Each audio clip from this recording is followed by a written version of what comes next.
dropping by.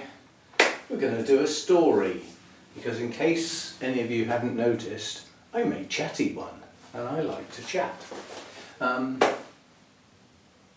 This particular hornbeam first of all originated from Colette, which was, in those days, that was Southampton Trees, a small bonsai nursery in somebody's back garden, basically, which I found online and went to visit. And whilst playing with the dogs and the cats and admiring the most magnificent trident maple I've ever seen and has yet to be bettered, it was 1.5 meters tall and well over 1 meter wide and had beautiful pads. It was a stunning tree. I couldn't stop looking at it. So in amongst all that lot, I'd spotted, because Colette was actually working on it at the time, a beautiful Japanese beech, the grey bark beech, the one that has the really pale bark on it, and it was a beautiful tree. And I said, well, we were just talking about it whilst I was playing with the cats and the dogs, cats mainly. Basically the dog had gone to sleep by now. Well, probably because I was talking, so the dog just dozed off. But I said about the tree and she said, well, it's actually for sale. I don't normally get trees of this quality because I aim at the lower end of the market that other nurseries don't cater for. So I try and get in the cheaper pots and the cheaper trees for those that are starting up and, you know, or just haven't got that sort of money, which I thought was nice. And when she told me the price, well, I had to sit down, let's put it that way. But out of the corner of my eye, I kept seeing this tree. And in its basic form, it wasn't a huge amount different. And in those days, I didn't really know the main differences between a beech and a hornbeam anyway.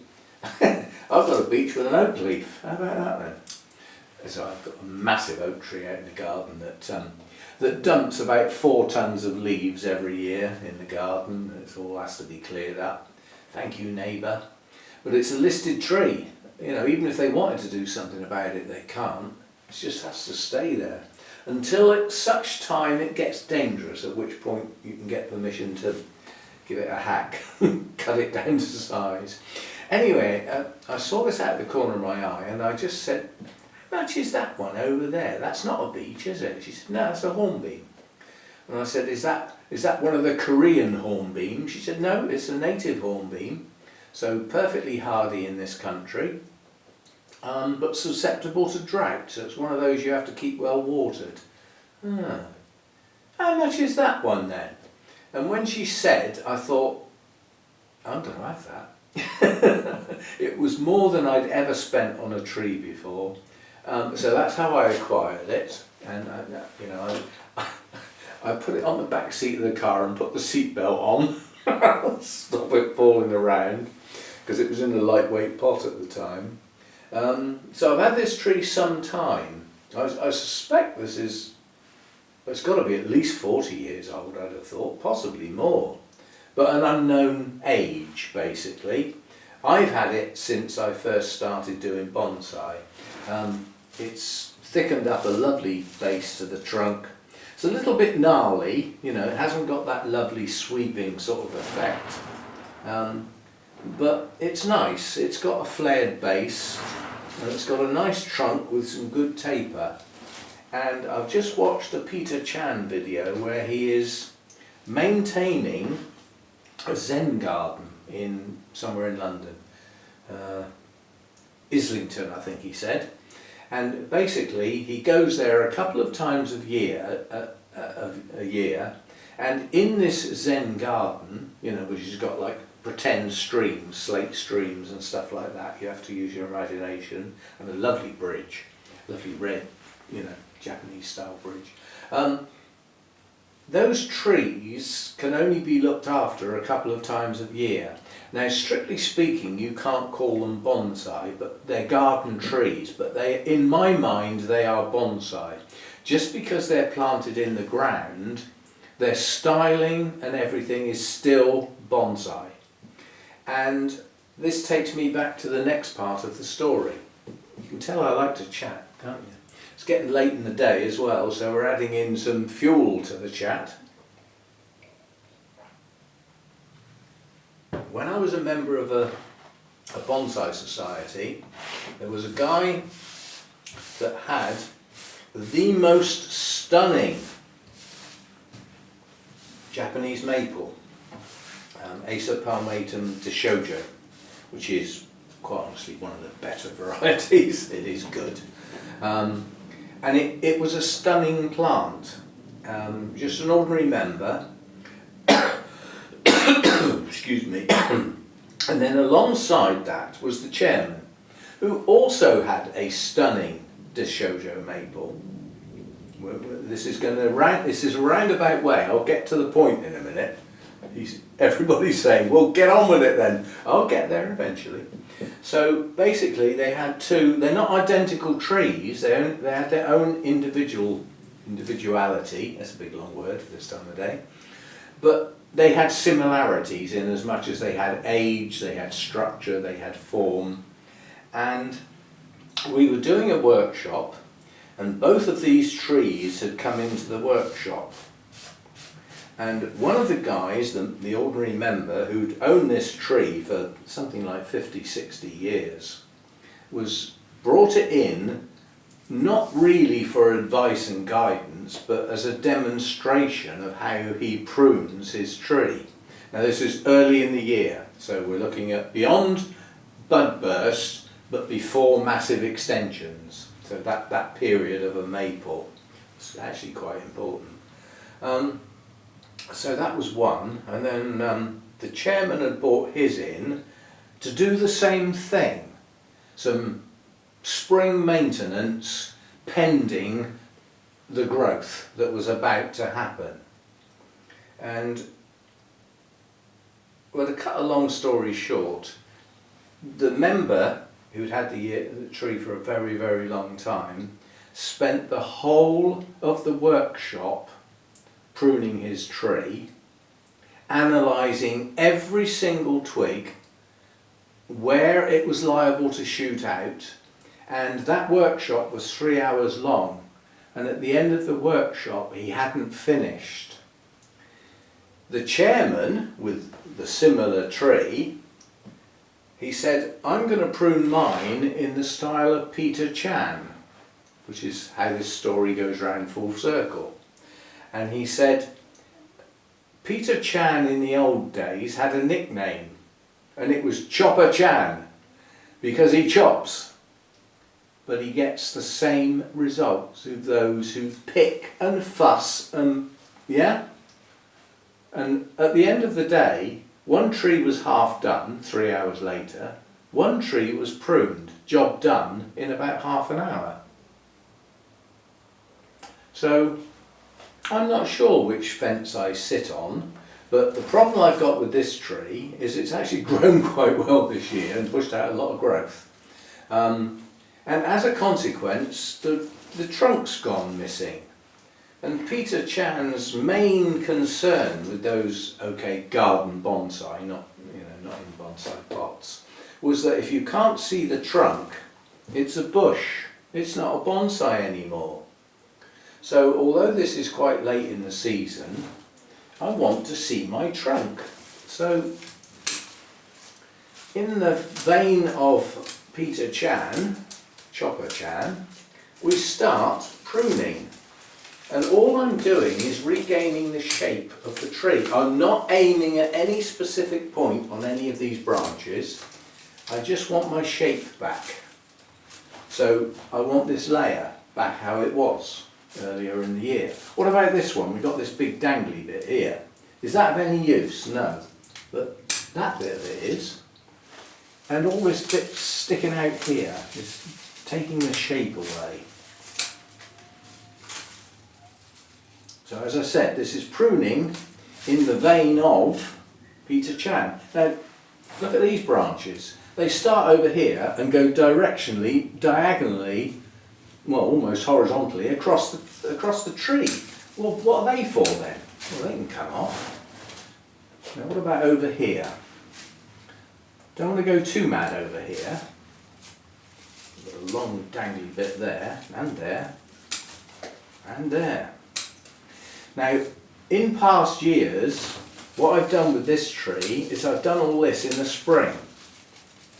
Well, you know, prior to bud break, basically.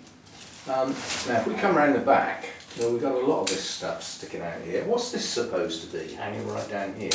We'll have that off. We'll have that. And just basically, all we're doing is pushing it back without any care and attention. And lots of people are going to say, well, you may have cut that branch in the wrong place and it may shoot out at an angle you're not expecting. Well, if and when it does, I'll deal with it. But what I'm after is getting my trunk back. Now, lots of these, this tree produces lots and lots of shoots from the trunk. How about that for a bonsai then? That doesn't happen often, does it? Everybody's looking for back budding on their branches. Well, this one shoots out from the trunk. It's just quite vigorous, basically. So, down the bottom here, looking through the tree, we've got this bit round the back. That's annoying me because it's distracting from the front of the tree. Now, I want that branch, that gives it depth, but I don't want it quite so dominant. That's a bit better. And then we've got big leaves sticking out here. That indicates a vigorous growth, so that can come off. Now we're getting somewhere, and the cobwebs are, I'm cutting branches off and the cobwebs are holding them on. Right, so we've got our basic first layer. We've got our back branch, which is, it's got height to it that it shouldn't have. So we need to come round and just reduce its height. And then above it is a branch that's come out from the base of another branch that's shot across it. So you can go back to the basics.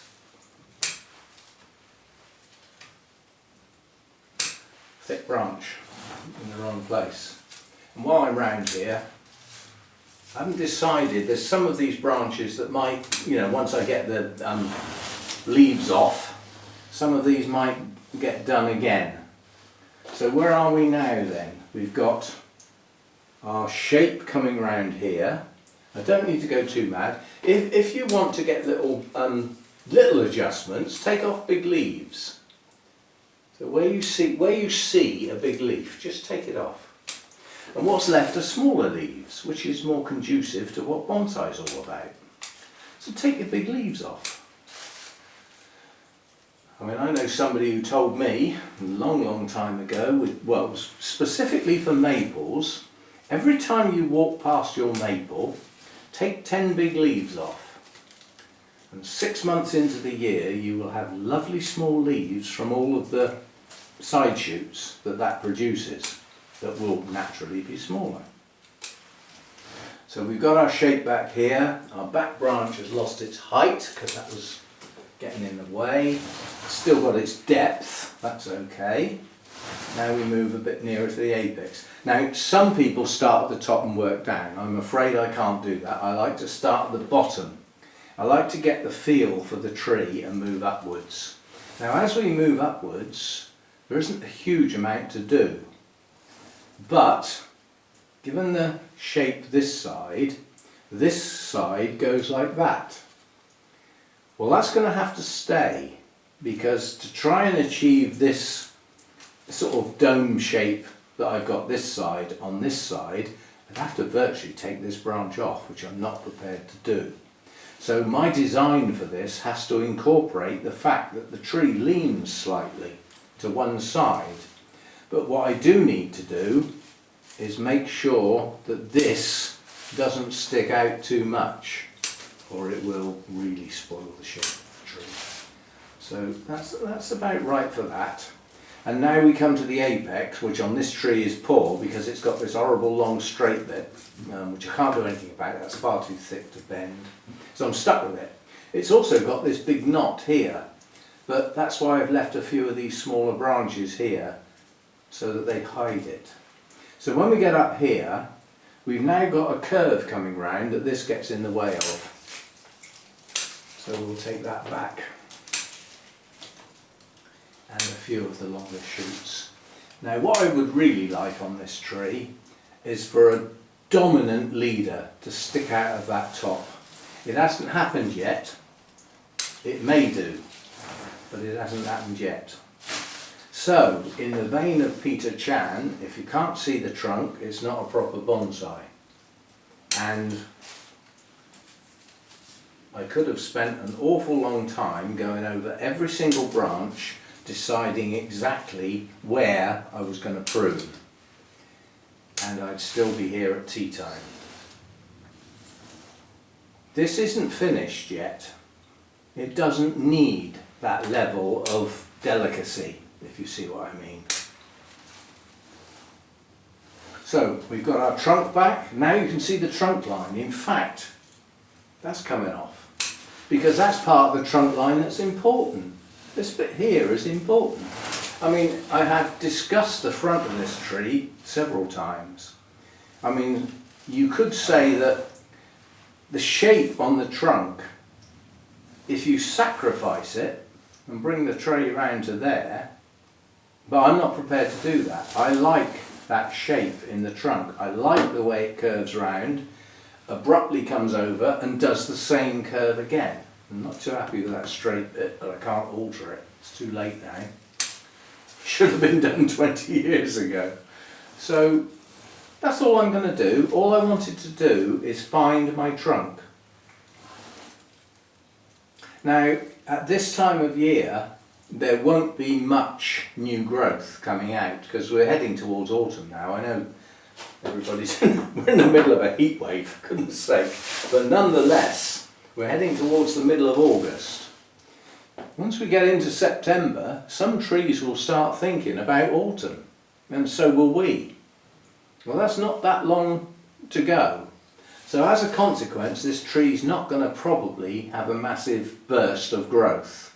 So that will be its final prune for the year. Now, I've got handlebar branches here. There's not much I can do about them, but what I can do is emphasise that one a bit lower and this one a bit higher as time goes on. That removes that horizontal handlebar shape. Down here I'm okay. This little branch that's sticking out here, I'm gonna, if it will, I will let it extend so that it could become my first branch. If it doesn't work, it can come off. So that's another couple of little, those little tiny shoots that come out of the trunk. And then this is my main first branch, which is on the outside of a bend. My second branch is on the outside of the bend. My back branch, doesn't matter where that is, because what you see is what gives it depth. So that's okay. And then we get to this handlebar bit, and it's not. There's just not a lot I can do about that, quite honestly. If I take one of them off, I'll have a huge gap. So I'm stuck with that. That is part of it. That was done before I got it, so I'm stuck with that part of the design. And as far as the apex is concerned, with a trunk this size, I'd like the tree to be maybe 6 inches taller, but to get it 6 inches taller, I need a dominant lead to come out of this top. And this top comes up to there and does that. So it doesn't lend itself to getting a new leader. So I may be stuck with this overall shape. Missed a bit. Look here, you. Sorry. Missed one growth. Haven't had a prune. So anyway, that is my European hornbeam. It's due a repot. Hasn't had one for a while. And if I get this out of the way, I can't remember where I got this pot from, but I like this pot a lot. So when I repot it, it's going straight back in there. I love the basic colouring and the way that I like this pot a lot. I'm not sure where I got it from or how much I paid for it, but the tree will go back in there. The colour and the the way that the colouring sort of runs down into other colours, its basic shape works okay for this tree, so it can go back in that pot. So that's my European hornbeam with its trunk recovered so we can see it now. And I might have to do a similar thing to my maples. Now my two smaller maples, I did have a go. I think I did a video. I'll put it up at the end as a link. I think it was called something like "What Happened? Where Are My Maple Bonsai?" or something like that, because they just turned into a massive bush, the sheer amount of growth on them. And I tried to recreate the layers and everything like that. And I'll leave that as an open question. With vigorous trees like maples, you've got your winter shape where you've got your basic design and you can see it, there's no leaves in the way. And then you've got your spring prune that you do around bud burst, where you try and tune the growth into certain directions, encourage some branches, discourage others, whatever you plan for your tree. And then it starts to leaf out and it starts to get that bush. And then maybe you have a trim with all those extensions that are pushing out. And you get it back, you get its shape back. But 6 weeks later it's gone again, it's a bush. How do you control that? Well, one of my maples next year, as an experiment, a technique that I've read about in many times, I will probably choose my huge Dishojo to do this on, which is about a day's work when you hear what I'm on about. I was told, and I've read in several places, including a specialist maple book by, I can't remember, I do read books sometimes, well I did read books sometimes. It's based on, as you get bud break, you get that tiny little embryo growth out of the front of each tiny little branch, yeah, twig, end. And basically, with a pair of tweezers or something suitable, you go and take every one off before the leaves have even formed. So before there's any extension, you just take them all off. And then all the tree can do is push out the two buds behind. And as a consequence, you will get a very fine ramification, and in addition you get the bonus of small leaves. And I'll use the word, you've stunted the growth. You've stopped those huge big long extensions that you get with long internodes that are useless. No good to man nor beast, as they say. Now I might have a go at that. But if I do it on my Dishojo, I'll be there all flipping day. There'll be so many twigs to deal with. But if that's done right at the beginning of the year, it is said, it is written in the ancient scrolls and runes, that will limit the growth on the tree and reduce the leaf size dramatically. Which in theory means you can still see the shape of your bonsai tree in June and July, as opposed to just having a bush, which is no longer a bonsai. Anyway, that's my beech. That is a bit of a hack, but looking at it now, I can see it as a bonsai, which it wasn't before I started. So I've got my basic outline of my trunk, and I've got my basic branch structure back again. Next year, we do some more work. We get better ramification. And I may apply the same principle to this one. And as soon as it shoots out, take those shoots off and get it to branch. And in theory, the leaves will be smaller then. But yeah, I mean, this is a nice tree. I like it a lot.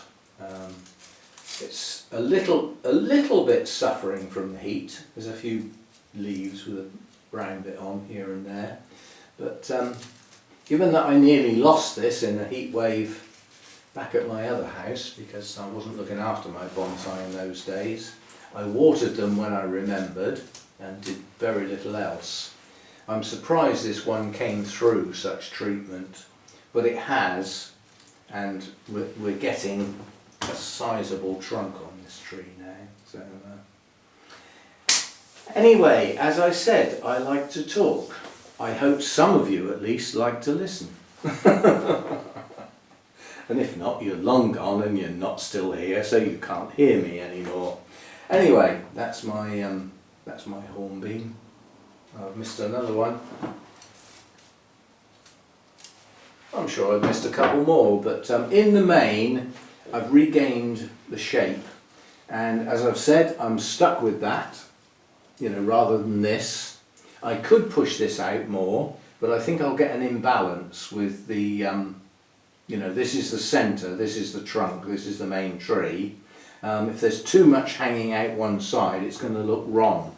It's a deciduous native tree, and a field-grown, you know, hornbeam is going to have that basic shape to it. The lower branches push out to try and get some light, and that's why they keep going out sideways, and you end up with that basic shape. And as I said, the initial styling of this with the trunk was not done by me. I inherited that. That's as I got it. So yeah. But the bonus on this tree is the fact that it does shoot out frequently from the trunk, which would enable you to create a completely new set of branches if you chose to do so. Now there's a thought. See you next time. Bye for now.